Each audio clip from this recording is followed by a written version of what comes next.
आज का हमारा नेक्स्ट टॉपिक है ओरिजिन ऑफ ट्री, यानी कि पेड़ की उत्पत्ति। और उसका जो अगर हम देखें तो ट्रीज़ की उत्पत्ति किस तरह से हुई है। उसके लिए सबसे पहले हम देखते हैं कि जो प्लांट्स हैं उसको R.H. व्हिटेकर ने 5 किंगडम प्लांट्स की कैटेगरीज के अंदर डिवाइड किया था। इसी तरह जो प्लांट्स हैं उसको ब्रायोफाइटा, टेरिडोफाइटा, जिम्नोस्पर्म और एंजियोस्पर्म को मोनोकॉट और डाइकॉट के अंदर डिवाइड किया जाता है।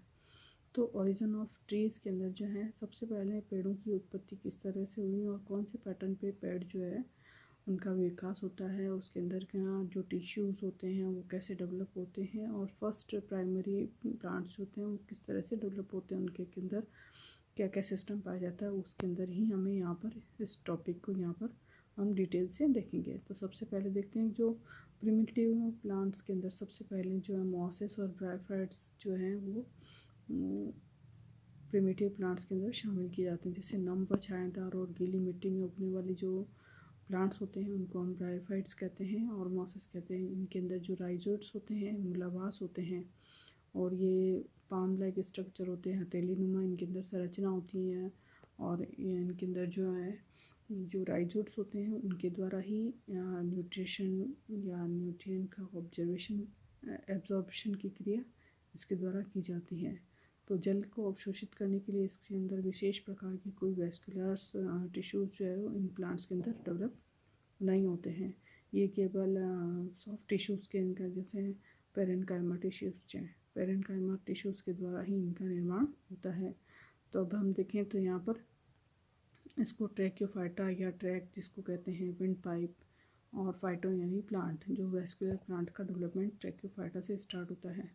तो जो ब्रायोफाइटा के बाद टेरिडोफाइटा आते हैं। तो टेरिडोफाइटा के अंदर जो वैस्कुलर क्रिप्टोगेम्स होते हैं इसके अंदर जो ये फर्स्ट टेरेस्ट्रियल प्लांट्स के रूप में थोड़े थोड़े उभरते हैं।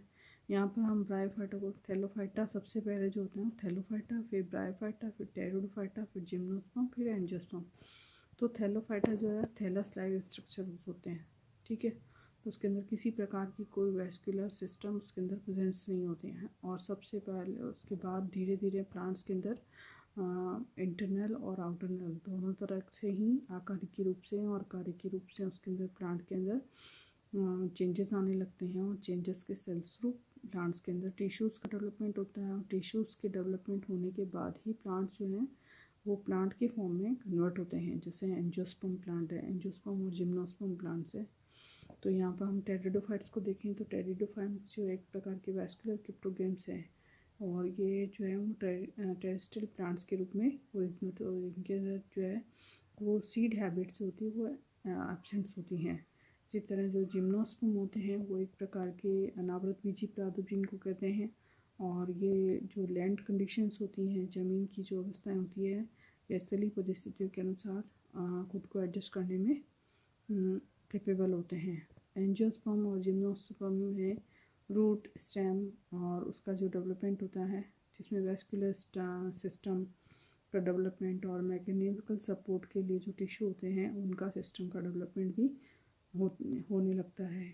और इसके अंदर जो प्लांट की जो डायमीटर है उसके अंदर जो ग्रोथ होती है, वृद्धि होती है, वो होती है वैस्कुलर बंडल्स के अंदर पाए जाने वाला जो कैम्बियम है, उन कैम्बियम के कारण इसके अंदर ये ग्रोथ होती है। जो प्लांट्स के अंदर रूट से लेकर स्टेम तक मिनरल्स और वाटर की सप्लाई करने का काम इनके द्वारा किया जाता है। प्लांट्स के अंदर सेकेंडरी ग्रोथ जो होती है उनके कारण प्लांट के अंदर कॉर्क, कैम्बियम और उसकी एक्टिविटी बढ़ती है। और कॉर्क और पेरिडर्म सेल्स का पेरिडम लेयर्स का फॉर्मेशन इसके अंदर होता है। इसी तरह जो माइक्रोस्पोर्स होता है उनका पोलन माइक्रोस्पोर्स होते हैं वो वेरिएशंस के अंदर देखें तो प्लांट्स के अंदर पहले जो थैलोफाइट्स होते हैं और ब्रायोफाइट्स होते हैं उसके अंदर प्रेजेंस ऑफ वाटर, पानी की उपस्थिति के अंदर ही फर्टिलाइजेशन की प्रोसेस कंप्लीट होती है। और वहीं पर किसी प्रकार का कोई स्पेशल फर्टिलाइजेशन प्रोसेस इनके अंदर नहीं जाया जाता है।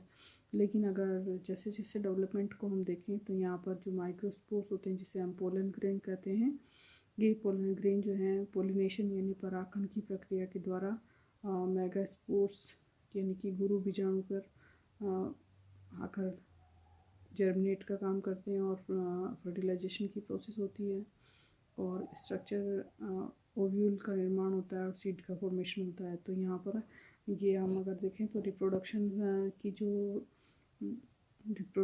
की जो वेरिएशंस जो है रिप्रोडक्शन के अंदर भी प्लांट के अंदर धीरे धीरे वेरिएशंस में चेंजेस होने लगते हैं। तो जो है थैलोफाइटा, ब्रायोफाइटा और जिम्नोस्पर्म यहाँ पर आते आते रिप्रोडक्टिव जो स्ट्रक्चर होती हैं उसके अंदर प्लांट के अंदर जो वाटर कंडीशंस होती हैं, जल की आवश्यकता होती है, वो समाप्त होने लगती है और वेल डेवलप्ड रिप्रोडक्टिव ऑर्गन्स का फॉर्मेशन इसके अंदर होने लगता है। इसके अलावा यहाँ पर पॉलिनेशन का प्रोसेस भी है वो चेंज हो जाता है। तो वहाँ पर ये air pollution, bike insect pollinations, इनके द्वारा पॉलिनेशन की क्रिया करवाई जाती है। अब हम यहाँ देखें तो मोसेस और ब्रायोफाइटा के अंदर जो रिप्रोडक्शन है उसके अंदर वाटर जो होता है वो नेसेसरी होता है, नेसेसरी कंडीशंस हैं, क्योंकि जो फीमेल और मेल गैमेट्स के द्वारा जो है मेल गैमेट्स के अंदर जो पोलन ग्रेन्स हैं वो एब्जॉर्ब कर लिए जाते हैं, वाटर के द्वारा ट्रांसपोर्ट होते हैं, उसके द्वारा उसको एब्जॉर्ब कर लिया जाता है। तो यहाँ पर जिम्नोस्पर्म और टेरिडोफाइटा और इनके अंदर गैमेट्स का फॉर्मेशन होता है फर्टिलाइजेशन प्रोसेस के अंदर, बिफोर फर्टिलाइजेशन, और फिर उसके बाद पोलन ट्यूब जो होती है, पोलन ग्रेन है वो पोलन ट्यूब के रूप में जर्मिनेट होते हैं और जर्मिनेट करके वो ओव्यूल्स के अंदर एंटर करते हैं और एंटर करके वहाँ पर उसके फर्टिलाइजेशन की प्रोसेस हमें एंजियोस्पर्म के अंदर हमें देखने को मिलती है। तो जो कि वेल डेवलप्ड प्लांट्स होते हैं। तो यहाँ पर हमने देखा कि इन प्लांट्स को की क्रियाविधि या मैकेनिज्म देखने के बाद या इनकी जो आउटर स्ट्रक्चर और इनर स्ट्रक्चर हम देखने के बाद हमें ये डिसाइड होता है कि प्लांट्स जो है वो एकदम ही पृथ्वी पर इनका ओरिजिन नहीं हुआ है। इनके ओरिजिन में फर्स्ट प्रायोरिटी थैलोफाइटा, फिर ब्रायोफाइटा, फिर ट्रैक्योफाइटा, टेरिडोफाइटा, फिर जिम्नोस्पर्म और फिर एंजियोस्पर्म। एंजियोस्पर्म में भी हमने देखा कि जैसे एंजियोस्पर्म के अंदर कुछ सीड वाले प्लांट्स होते हैं और कुछ सीड एंजियोस्पर्म की जैसे दो पार्ट के अंदर डिवाइड जैसे मोनोकॉट और डाइकॉट। तो जाइगोट है, जाइगोट के अंदर जो ओव्यूल्स होता है उसके अंदर एम्ब्रियो का डेवलपमेंट होता है और एम्ब्रियो जाके आगे कन्वर्ट हो जाता है सीड के अंदर। तो सीड के अंदर मोनोकॉट और डाइकॉट सीड के अंदर ये कन्वर्ट होते हैं। तो मोनोकॉट जो सीड होते हैं वो एक बीजपत्री एडवांस होते हैं, जो कि इनका जो ओरिजिन होता है वो डाइकॉट से होता है, और डाइकॉट जो द्विबीजपत्री पादप होते हैं उनको डाइकॉट प्लांट्स कहा जाता है। इनके अंदर जो है अगर हम इन चारों तरह की जो क्लासिफिकेशन है उसके अंदर हम इन चारों क्लासेस के अंदर देखें तो जो प्लांट की जो टिश्यूज़ होते हैं उसके अंदर प्राइमरी पेरेन्काइमा, फिर कोलेनकाइमा, फिर स्क्लेरेन्काइमा और कॉर्ड सेल और पेरिडर्म सेल्स, इस तरह से सेकेंडरी ग्रोथ के द्वारा इनके अंदर प्लांट के अंदर टिश्यूज़ के अंदर वर्किंग की जो कैपेसिटी होती है वो इंक्रीज़ होती है। और प्लांट्स के अंदर जो इन टिश्यूज़ के अंदर जाइलम और फ्लोएम्स और कोलेनकाइमा, स्क्लेरेन्काइमा जो टिश्यूज़ होते हैं उसके अंदर सेल्यूलोज, हेमीसेल्यूलोज, टैनिन्स, स्टार्च का डिपोजिशन हो जाता है, जिसके कारण इसके अंदर मैकेनिकल स्ट्रेंथ उसके अंदर आ जाती है और ये जो है वो एटमॉस्फेयर के अंदर खुद को प्रोटेक्ट करने में मददगार होते हैं। तो यहाँ पर इस तरह से प्लांट का डेवलपमेंट होता है।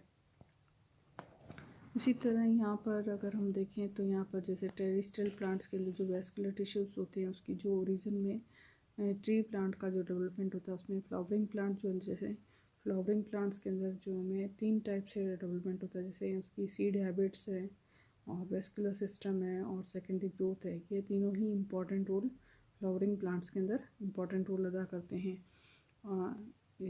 प्लांट का जो इलॉन्गेशन है इसके कारण ही प्लांट का इलॉन्गेशन होता है, उसकी साइज़ और शेप में चेंजेस आते हैं और हायर लॉन्गेविटी यानी दीर्घजीवी प्लांट्स जो है वो इसके कारण ही डेवलप होते हैं।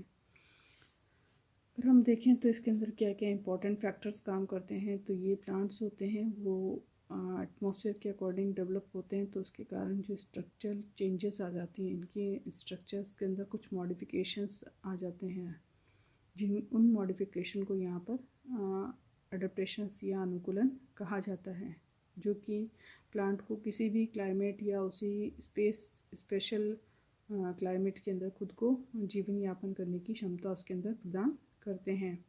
इसी तरह यहाँ पर जो प्लांट्स हैं, जो वेस्कुलर प्लांट्स है, लगभग इन वेस्कुलर प्लांट्स का जो है लगभग 400 बिलियन वर्ष पूर्व सिलूरियन पीरियड्स के अंदर पृथ्वी पर इनका ओरिजिन हुआ था, और लगभग ये डेवलप हुए 390 मिलियन पूर्व डिवोनियन काल के अंदर। और वेस्कुलर प्लांट्स के अंदर जो ट्रीज़ का जो डेवलपमेंट हुआ वो इसी पीरियड के अंदर इनका विकास हुआ। जैसे हम देखते हैं कि जो पिट कोयला है, उसकी जो ओरिजिन है वो स्वाम यानी मार्श दलदली एरिया के अंदर जो प्लांट्स होते हैं उनके अंदर टूटकर गिरने के कारण होते हैं। जैसे हॉर्स टेल है, क्लब मॉस है, टेरिडोफाइट्स, ये जो प्लांट्स होते हैं जैसे, तो उसके कारण इसका निर्माण था। इसी तरह जो टेरिडोफाइट्स स्लेजना है, इक्विसिटम है, आज भी ये प्रेजेंट्स होते हैं। तो इन प्लांट्स की जब हम स्टडी करते हैं तभी हमें इनका ओरिजिन्स हमें पता चलता है, इसके अंदर पाई जाने वाली कैरेक्टरिस्टिक्स के आधार पर। इसी तरह जो पैलोजोइक पीरियड के अंदर क्लेमाइटिस हाइट, जिनकी हाइट है लगभग 9 मीटर, डायमीटर होता है उसका 30 सेंटीमीटर, और जैसे मॉसेस हैं, जैसे लेपिडोडेंड्रोन है, ये जो है उनकी जो ट्रीज़ की जो हाइट होती है वो लगभग 40 मीटर, और डायमीटर जो होता है उसका लगभग 1 मीटर के करीब होता है।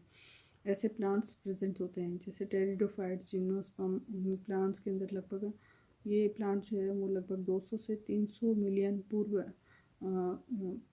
पाए जाते थे और आज भी प्रेजेंट होते हैं। इसमें से कुछ जिम्नोस्पर्म आज भी प्रेजेंट है, जैसे जिन्हें सीड फॉर्म्स कहा जाता है।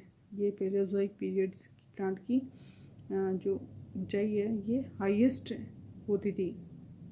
इसी तरह जो कॉनिफर्स पीरियड्स के अंदर, जिसको कॉनिफर्स पीरियड को एज ऑफ फॉर्म्स भी कहा जाता है, जो साइकेडेल्स के मेंबर जैसे मेसोजोइक एरा के जो काल है उसको एज ऑफ साइकेड्स भी कहा जाता है। तो प्लांट्स की जो वेजिटेशन जिस काल में बहुत ज़्यादा डेवलप थी, उस काल के अकॉर्डिंग, उस पीरियड के अकॉर्डिंग उसको उस नाम से जाना जाता है।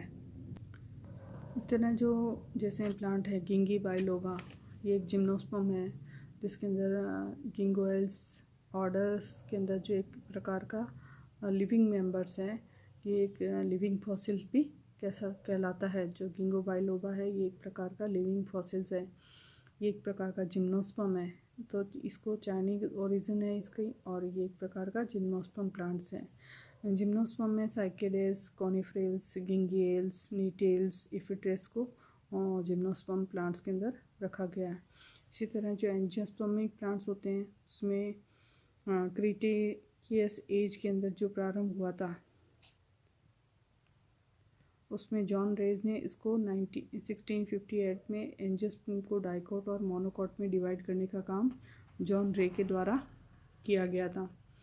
और तख्तजन ने 1969 में एंजियोस्पर्म को मोनोकोट और डाइकोट में जो डिवाइड किया, उसमें मोनोकोट को जो डाइकोट है उसका जो ओरिजिन है, मोनोकोट का जो ओरिजिन है ना वो डाइकोट से होता है, ये कहा था तख्तजन ने। इस प्रकार ये जो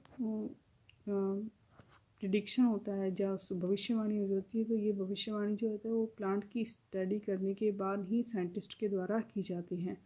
इस प्रकार प्लांट्स के जो बहुत सारे ग्रुप्स होते हैं उनमें जिम्नोस्पर्म, डाइकोट, मोनोकोट में ट्री हैबिट्स के लक्षण हमें देखने को मिलते हैं, और हम इसी आधार पर प्लांट्स का प्रादुर्भाव किस प्रकार हुआ हम उसको भी जान सकते हैं कि प्लांट किस तरह से इरेक्ट हुए, लॉन्ग वुडी हुए, और किस तरह से वो बहुवर्षीय होते चले गए। इस आधार पर हम प्लांट्स के हैबिटेट को जान सकते हैं।